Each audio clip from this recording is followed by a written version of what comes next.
Buenas a todos. Bueno, mi nombre es Jorge Sánchez. Con mi compañero Alejandro Ardila vamos a hacer un análisis biomecánico sobre las propiedades de los tejidos. Vamos a contextualizar nuestro análisis en el deporte del fútbol. Y para empezar, vamos a dar el concepto de elasticidad, que esta es una propiedad que se fundamenta en cómo un tejido puede cambiar su estructura a través de una carga o una fuerza, y que todo depende de su capacidad de elongarse y volver a su posición inicial si esta carga persiste o ese estrés se vaya. Como bien sabe, bueno, estos tejidos presentan viscosidad y es lo que significa que su respuesta de elasticidad dependerá mucho del tiempo y de la velocidad con que se ejerza la fuerza o el estrés sobre estos tejidos. Un deportista que trabaje esta forma elástica de sus propiedades musculares, tendones y ligamentos puede tener mejor respuesta a una carga externa o algún movimiento involuntario, disminuyendo el riesgo de lesiones por rupturas de forma repentinas. Continuando con la resistencia, esta es definida como la capacidad de soportar una intensidad sobre un tiempo determinado sin cambiar o sin romper su estructura. Hay que entender que la resistencia no funciona igual para todos los tejidos. No es lo mismo soportar una carga muscular que una carga ósea o ligamento. Cada tejido tiene esa línea punto de ruptura para identificar qué tanto puede soportar durante tanto tiempo. Y los tejidos no funcionan o no reaccionan igual a las mismas direcciones de presión o de fuerza. Por ejemplo, el sistema óseo puede soportar desde una presión vertical mucho más peso que una eh, presión horizontal o que lo haga torcerse. A esto lo llamamos direccionalidad de la fuerza. O sea que la resistencia depende de cómo recibimos la fuerza o la carga. La principal ventaja de la resistencia a nivel óseo es la protección. A nivel muscular es también soportar qué tanta fuerza podemos soportar durante tanto tiempo. Y a nivel cardiovascular es la capacidad que tengamos de resistir una intensidad pulmonar o cardiorrespiratoria. La desventaja mayor en la resistencia es el cansancio o la fatiga. Si le exiges a un tejido lo mismo una y otra vez sin descanso, aparecerán las microfisuras. Para que estos tejidos resistan es necesario que estén bien nutridos y estén libres de inflamación. Respetar los tiempos de descanso para que el deportista se encuentre en óptimas condiciones para la competencia. Ahora pasamos al hueso, lo que tiene que ver con su mecánica y su estructura. Bueno, en la parte de la estructura, el hueso se combina por dos diseños. La parte externa, que es el hueso cortical, bueno, que es la parte más densa, por decirlo así, la parte más dura, que resiste todas estas fuerzas y estos golpes externos. La parte interna, que es el hueso trabecular, que aparece como un estilo de esponja o este sistema hueco, que lo hace muy ligero, pero a la misma vez lo hace muy resistente también a estos impactos y fuerzas externas. Ahora pasando a la parte de la mecánica, bueno, existe algo de adaptación y la llamada ley de Walsh es cuando el cuerpo recibe más intensidad o el hueso recibe esta carga, él va buscando adaptarse a tener un poco más de densidad y por ende se va a ir adaptando con el paso de estímulos un poco más fuertes o intensos. Y pasa que cuando hay inactividad física o dejas de moverte, el hueso hace por principio de reversibilidad, pierde esa densidad. Lo que buscamos es mantener salud del hueso y no que pierda esa calidad, lo que llamamos a largo plazo la pérdida de la densidad como la osteoporosis, y no queremos que eso suceda. Siguiendo con los temas, pasamos ahora a lo que tiene que ver con los tendones y ligamentos. Estos tienen una similitud en la estructura, ya que están hechas principalmente de fibras de colágenos.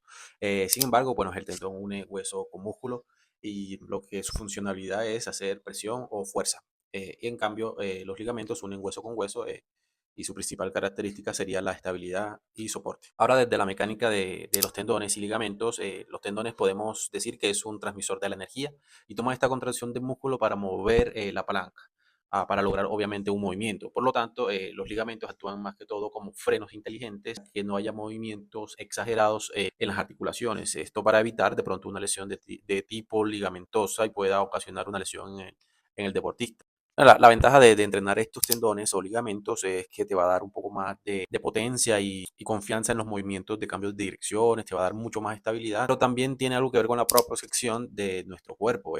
Va a tener una mejor respuesta a cualquier movimiento involuntario, movimiento brusco o de bases inestables. Esto es importante para que un deportista de fútbol, en este caso, tenga mejor respuesta a los terrenos húmedos o terrenos irregulares. Pasando al cartílago articular, en su estructura es un tejido de ultra baja fricción que protege nuestros huesos. En su estructura no tiene nervios ni vasos sanguíneos, lo que lo hace completamente liso. En su función lo que hace es amortiguar y distribuir las cargas. Bueno, una de las desventajas de este tejido es que su regeneración es completamente nula.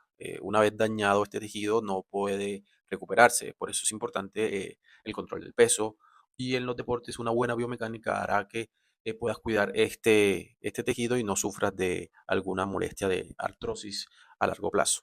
Bueno, en este orden de ideas, para que este sistema articular funcione sin movimientos dañinos, están las bolsas serosas, que son almohadillas con líquidos que están entre los músculos y los tendones para disminuir o minimizar esa fricción y no haya daños de los tejidos. Y por otro lado están las vainas sinoviales, que son túneles lubricados que recubren los tendones, obviamente para evitar esta fricción por movimientos repetitivos. Y la desventaja de este tejido es la inflamación por movimientos repetitivos, lo que comúnmente llamamos como bursitis. Esto causa mucho dolor e inflamación, evitando la función normal de un movimiento articular. Bueno, comprender todas estas estructuras biomecánicas con respecto al fútbol es fundamental, ya que puedes hacer un análisis biomecánico bien estructurado, puedes hacer una prescripción del ejercicio, obviamente para que el deportista rinda durante toda la temporada y evitar lesiones que compliquen pues tus estrategias a largo plazo para conseguir los resultados.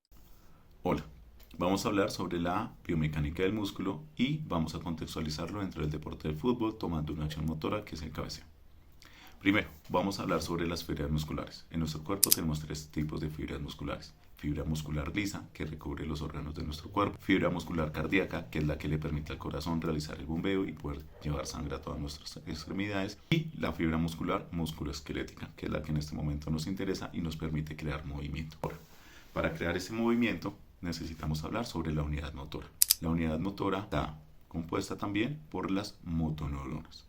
Ellas reciben un estímulo, mandan la información a la unidad motora y esta es la que nos permite realizar el movimiento según el estímulo. Hay algo que tener en cuenta. La unidad motora realiza el movimiento, realiza o una contracción o una relajación y no hay puntos intermedios. Ahora tenemos que hablar, después de que la motoneurona y la unidad motora tienen el estímulo, van a crear una contracción, realizar una contracción muscular. Podemos hablar de tres tipos de contracción muscular: isométrica, excéntrica y concéntrica. De acuerdo a la necesidad del movimiento que tenga el atleta, pues va a utilizar cualquiera de estas tres. Pero tenemos que hablar muy específicamente del músculo. El músculo está compuesto por un sarcolema. Y el sarcolema, en su unidad más pequeña, está compuesta por moléculas y nos interesan dos: la actina y la miosina. La actina y la miosina son aquellas que nos permiten relajación o contracción muscular. La unión de varios sarcolemas nos va a conformar una miofibrilla. La unión de varias miofibrillas nos va a conformar una fibra muscular y la fibra muscular, la unión de varias fibras musculares, pues es la que nos conforma el músculo. Teniendo esto en cuenta, podemos empezar a hablar sobre la contracción muscular y ahora sobre el modelo de Hill. Este nos dice que hay tres componentes: un componente de contráctil, y paralelo a él hay dos componentes elásticos, que son los que nos permiten realizar esa contracción muscular. Pero para que un jugador, un atleta, pueda realizar un despegue del suelo y tomar una altura adecuada, pues tenemos que hablar de modelos de entrenamiento, y dentro de un modelo de entrenamiento tenemos que hablar sobre la pliometría. La pliometría es la acción de las fibras rápidas de contraerse en el menor tiempo posible para acumular fuerza y aplicarla para crear el despegue. ¿Qué pasa? Dentro de la pliometría tenemos que entender que normalmente nosotros la aplicamos mediante la utilización de saltos en cajón, donde se supone que el atleta salta, está en el suelo, tiene una fuerza y luego realiza un despegue. Pero eso se ha confundido mucho con multisaltos. Entonces, la pliometría requiere que el deportista tenga la menor cantidad de tiempo posible de contacto con el suelo para realizar un salto. ¿Qué pasa? Si nosotros confundimos esto, realmente estamos trabajando fuerza explosiva, fuerza reactiva, pero la pliometría como tal no, porque ahí está el método de multisaltos. Si el atleta demora más de 3 segundos con los pies dentro del suelo y después realiza una acción de salto, es para activar las fibras musculares, pero buscando otro objetivo. La pliometría requiere que el atleta realice una acumulación de fuerza mediante los músculos y esa fuerza la utilice para realizar un salto en el menor tiempo posible. Estamos hablando de 1 segundo, 2 segundos, milésimas de segundos. Ahí ya estamos haciendo una acción de pliometría. Y estamos hablando de ciclos de estiramientos y de acortamientos de las fibras musculares.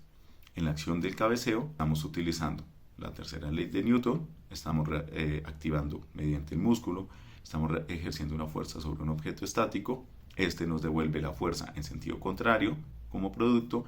Nos eleva por la acción del músculo, actina-mioxina, relajación. El estímulo, que es buscar el balón, llega a la motoneurona. La motoneurona está enviando esa información a la unidad motora del músculo y ya estamos haciendo una acción excéntrica de contracción muscular que nos permite elevarnos. Ya la acción motora coordinativa de buscar el balón y cabecearlo, pues estamos hablando de otros tipos musculares. Ese movimiento de cabeza pues depende de unos pequeños músculos donde hay menor fibras musculares, igual activa la motoneurona. Estamos hablando ya de todo un ejercicio para que podamos realizar un movimiento.